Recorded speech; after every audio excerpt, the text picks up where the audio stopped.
챗GPT가 출시되고 세상을 바꾼 지 아직 2년이 채 안 됐는데 그동안 하루가 멀다 하고 새로운 기술과 서비스들이 쏟아져 나오고 있습니다. 그 덕분에 AI가 대체하는 분야들이 급격히 많아지고 있고 안타깝게도 코딩도 예외는 아닙니다. 저도 현업 개발자이자 코딩 테스트 강사로서 AI의 대체 가능성에 대해서 자주 질문을 받는데 처음에는 당연히 그 정도 수준이 아닐 거라고 생각했다가 이제는 생각이 점차 달라지고 있습니다. 그래서 이번 영상에서는 AI가 개발자를 대체할 것이라고 생각하는 이유와 개발자 취업에 여전히 희망이 있는지, 그리고 이런 상황에서 개발자로 살아남기 위한 전략에 대해서 이야기해 보겠습니다. 첫째, 개발자가 대체될 수밖에 없는 이유. 첫째는 자동화의 수준이 달라졌기 때문입니다. AI와 머신러닝 기술의 발전으로 많은 프로그래밍 작업이 자동화되고 있는데 이게 AI 이전에 단순히 프로그램으로 조건과 동작을 구분할 때와는 차원이 달라졌습니다. 예전에는 내가 명확하게 정의한 기준에 따라서만 자동화 동작을 수행할 수 있었기 때문에 조금만 상황이 달라져도 조건과 동작을 바꿔주는 등 새로운 프로그램을 짜야 했습니다. 그 덕분에 개발자는 할 일이 항상 많았던 거죠. 그런데 이제는 패턴 자체를 학습하니 딱히 조건과 동작을 수정해줘야 될 필요도 없고 때에 따라 알아서 변화하는 자동화의 시대가 됐습니다. 그리고 안타깝게도 현업에서 하는 많은 일이 반복적이고 규칙적인 일들이라 자동화의 수준이 높아진다면 대체될 가능성이 농후합니다. 제품의 세대가 바뀔 때마다 성능을 측정하거나 불량이 발생했을 때 덤프 파일을 열어서 분석하는 것, 모두 정해진 패턴과 규칙이 있어서 적당한 학습을 시킨다면 훨씬 더 적은 사람으로 많은 일을 해낼 수 있는 시대가 오는 것은 불가피해 보이고, 알아서 잘 딱 깔끔하고 센스 있게 라는 표현이 이제는 사람이 아니라 인공지능에게 훨씬 더 적합한 표현이 될 것 같습니다.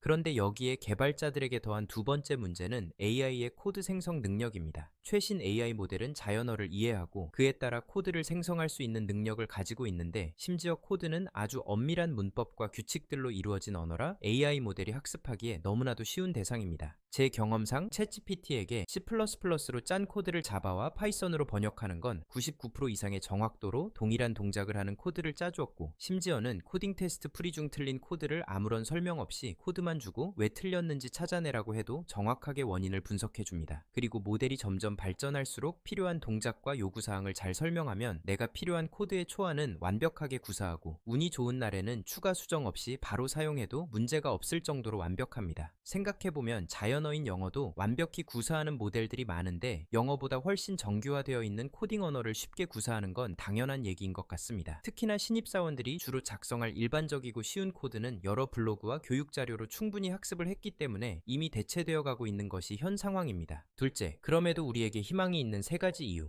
첫 번째 이유는 AI를 단독으로 활용하기보다 사람의 개입이 들어갔을 때 훨씬 높은 효율을 내기 때문입니다. 처음부터 완전 자율주행 자동차를 만들 수는 없지만 운전자를 돕는 운전 보조 시스템을 만드는 것만으로도 안전성과 편의성이라는 엄청난 가치를 창출하는 것과 같은 맥락입니다. 누군가는 사람 개입이 들어가면 그게 무슨 AI야 라고 비판할 수도 있지만 100% AI냐 아니냐보다 중요한 건 그 AI가 사람의 일을 덜어주고 가치를 높여줄 수 있느냐입니다. 비유적으로 표현하자면 누군가 식사를 할 때 숟가락만 쓰거나 젓가락만 쓰는 게 중요한 게 아니라 입에 음식을 잘 넣어 맛있게 먹는 게 중요한 거죠. 숟가락만 쓰겠다고 면을 숟가락으로 먹으려고 하는 사람이나 젓가락만 쓰겠다고 국을 젓가락으로 퍼먹는 사람 둘 다 현명하지도 않고 의미 없는 짓을 하는 것일 겁니다. 중요한 건 음식을 입에 잘 넣어서 맛있게 먹는 거고, 그러기 위해서는 둘 다 써야 하듯이 지금 수준의 인공지능을 최대한 활용하기 위해서는 인간의 개입과 함께 사용되어야 합니다. 그리고 지금 수준에서는 우리가 우려하는 것처럼 AI가 사람을 활용하기보다는 사람이 AI를 활용하는 수준이기 때문에 반복적이고 단순한 작업은 AI에게 맡기고 개발자는 더 고차원적인 작업에 집중한다면 AI와의 협업을 통해 자신의 가치를 더욱 높일 기회가 될 수 있습니다. 두 번째 이유는 AI 시스템도 개발과 유지 보수가 필요하기 때문입니다. 뉴스에서 종종 나오지만 인공지능 시스템이 무차별적으로 학습을 해서 혐오 발언을 하거나 정치적인 발언을 해서 물의를 일으키고 할루시네이션 현상 때문에 여전히 유지 보수가 필요합니다. 그리고 AI 시스템이 매번 정답을 맞추기까지는 정말 많은 학습이 필요하기 때문에 그 전까지는 일정 부분 확률에 따라 동작한다고 보는 것이 맞습니다. 그러다 보니 이런 논란들은 꾸준히 발생할 수밖에 없고 개발자들에게는 여전히 할 일이 남아있다는 말과도 같습니다. 특히 AI 시스템의 개발, 훈련, 튜닝, 그리고 유지 보수는 모두 전문 지식과 많은 경험을 요구하는 분야이기 때문에 AI가 발전할수록 이를 다룰 수 있는 전문 개발자의 수요도 증가하게 되어 이 분야에 발을 들일 수 있다면 오히려 일이 너무 많아서 퇴근을 못할 걸 걱정하는 게 맞아 보입니다. 마지막 이유는 창의성과 문제 해결 능력입니다. AI는 강력한 도구이지만 아직까지는 스스로 문제를 정의하고 해결 해결책을 찾지는 못합니다. 이걸 어려운 표현으로 Artificial General Intelligence, 줄여서 AGI라고 부르고 쉽게 생각해서 영화 아이언맨의 자비스를 떠올리면 됩니다. 자율주행이나 안면인식과 같이 한 가지 목적에 특화된 인공지능이 아니라 모든 문제에 대해서 답을 찾을 수 있는 기술이죠. 다행히도 앤드류 응 교수를 포함해서 대부분의 AI의 전문가분들은 AGI가 오기에는 멀었다고 합니다. 이 말은 반대로 개발자들이 AI를 활용해서 특정 분야에 접목시킨다면 오히려 가치를 창출할 기회가 많다는 것입니다. 예를 들어 최근에는 인공지능을 활용해 환자의 엑스레이 사진을 분석해서 폐암 존재 여부와 진행 정도를 바로 파악할 수 있고, 이 외에도 사람 눈으로 분석하면 놓칠 수 있거나 의사의 개인 역량에 따라 놓칠 수 있는 걸 인공지능이 잡아줄 수도 있다고 합니다. 즉 정말 대단한 기술이 현재 나와 있는데 아직 범용적이진 않기 때문에 이 기술을 접목할 만한 분야를 먼저 찾는다면 시장을 먼저 점유하고 스타트업까지 이어질 수도 있는 좋은 기회이기도 하다는 겁니다. 이런 얘기를 하면 취업도 안 해본 내가 무슨 창업이야 라고 생각하지만 대부분의 글로벌 IT 기업 사장들은 취업을 해본 적이 없는 사람들이라는 점을 기억하시고 도전해보는 것도 좋을 것 같습니다. 셋째, 이 시대의 개발자로 살아남는 방법. 첫 번째로, 만약 취업 준비 중인 분이라면 당장 어디든 취업해야 되고, 취업이 된 이유나 현재 현업이라면 여러 분야를 섭렵할 수 있도록 개발 범위를 넓혀야 합니다. 앞에서 설명했듯이 AI가 우리의 일을 대체할 것은 너무 자명한 일이고 가장 단순하고 쉬운 업무부터 대체하기 때문에 사다리를 걷어차는 것과 같은 효과를 가져올 겁니다. 그러니 한 번에 대기업을 가기 위해 중소기업을 마다하기보다는 지금은 어떻게든 실무 경력을 쌓을 수 있는 곳에 가서 AI가 사다리를 더 걷어차기 전에 올라타야 합니다. 그렇게 취업이 됐거나 이미 현업에 계신 분이라면 이제는 기술 스택을 보다 넓게 키워야 할 때입니다. AI 기술이 발전하면서 단순 업무가 줄어들면 예전에는 여럿이서 나눠서 하던 일을 한 명이 맡게 되는 상황이 올 겁니다. 예를 들어 현재까지는 프론트엔드와 백엔드 개발자를 따로 둬야 했다면 앞으로는 단순 개발을 AI가 다 가져갈 것이기 때문에 사람은 웹 개발자라는 명칭으로 전체 시스템을 유지보수하게 될 것입니다. 그렇기 때문에 앞으로는 한 분야만 깊이 파는 사람보다는 다양한 분야를 평균 이상으로 이해한 개발자들의 수요가 높아진다는 겁니다. 물론 이제 막 취업한 분이라면 본인 분야라도 제대로 이해하는 것이 무조건 최우선입니다. 다만 본인의 일과 분야에 대해서 어느 정도 감을 잡았다면 그때부터는 한 분야의 구루가 되겠다는 마음보다는 여러 분야를 다 이해하고 흐름과 설계를 파악할 수 있는 개발자가 되는 방향으로 성장하는 것이 더 높은 가치로 인정받게 될 겁니다. 둘째로는 본인이 하는 일에 최대한 AI 기술을 활용해야 합니다. 챗GPT 같은 서비스는 당연하고 노션의 인공지능을 사용해서 업무와 문서 관리를 더 효율적으로 하고 이메일 작성, 영상 제작 등 다양한 분야에서 활용할 수 있는 인공지능을 최대한 활용하는 마인드셋이 필요합니다. 왜냐하면 내가 아직 AI 쪽 전문 개발자는 아닐지라도 최소한 요즘 인공지능 기술이 어디까지 발전했는지는 계속 인지하고 변하는 세상과 발을 맞춰야 하기 때문입니다. 그래야지 내 분야에도 이런 기술을 적용하면 대박이겠는데? 라는 아이디어도 떠오르고, 이런 아이디어를 회사에서 적용하면 당연히 좋은 성과를 인정받을 거고 본인이 스스로 서비스를 개발하면 스타트업 창업이 되는 겁니다. 저도 최근에 휴가를 쓰고 최신 AI 서비스들을 소개하는 원데이 컨퍼런스를 참석했고 덕분에 11랩스라는 음성 및 영상 제작 AI 서비스를 사용해보게 됐습니다. 워낙 유명한 서비스라 이전부터 들어는 봤지만 한글까지 출시됐다는 걸 모르고 있었고 이번에 알게 돼서 3만원 정도 돈을 내고 제 목소리를 학습시켜보니 저와 너무 똑같아서 제 가족들도 구분하지 못할 정도였습니다. 참고로 이 영상도 11랩스를 통해 인공지능으로 제작된 목소리인데 눈치채셨나요? 영어는 학습이 많이 돼서 정말 자연스럽다고 생각했는데 한글까지 이 정도일 줄 몰라서 저도 이제는 녹음과 컷 편집은 생략하고 바로 영상을 입히는 제작을 할 수 있게 되어 훨씬 효율적으로 일하게 됐습니다. 이와 같이 AI 신기술은 매일 쏟아져 나오고 있으니 주기적으로 확인하시거나 유튜브 영상들을 통해서라도 참고하셔서 활용하시면 개발자로 살아남을 수 있을 겁니다. 지금 상황에서는 AI가 개발자를 대체하는 것이 아니라 AI를 잘 활용하는 개발자가 활용할 줄 모르는 개발자를 대체한다는 것을 꼭 명심하시기 바랍니다. 그리고 마지막으로는 최대한 빨리 AI 전문 개발자로 전향해야 합니다. 결국 웹 개발과 앱 개발과 같이 일반적인 개발 업무는 점점 대체되어 갈 것으로 보이니 어떻게든 AI 분야로 발을 들여서 AI가 대체하는 쪽이 아니라 AI의 흐름에 기여할 수 있는 쪽으로 환승을 해야 됩니다. AI 개발자가 되기 위해서는 일반적으로 수학과 통계 쪽 공부도 필요하고 캐글과 같은 플랫폼을 통해 데이터를 직접 분석해보는 방법도 있는데 이 주제는 내용이 너무 많아서 다음 영상으로 준비하겠습니다. 오늘은 왜 AI가 개발자를 대체할지, 그럼에도 우리가 희망을 가질 수 있고 앞으로 계속 개발을 하기 위해서 가야 할 방향에 대해서 제 생각을 정리해봤습니다. 여러분들의 생각은 어떤가요? 앞으로 미래가 어떻게 펼쳐질지, 아니면 내가 애용하는 AI 서비스는 뭐가 있는지 등 관련된 댓글을 마음껏 남겨주시면 저도 꼭 써보고 좋은 서비스들은 모아서 영상으로 후기를 남겨보겠습니다. 다음 영상에서는 AI 개발자가 될 수 있는 현실적인 방법에 대해서 다룰 예정이니 더 많은 정보와 유익한 내용을 원하신다면 구독과 좋아요, 알림 설정 부탁드리고 저희는 다음 영상에서 뵙겠습니다.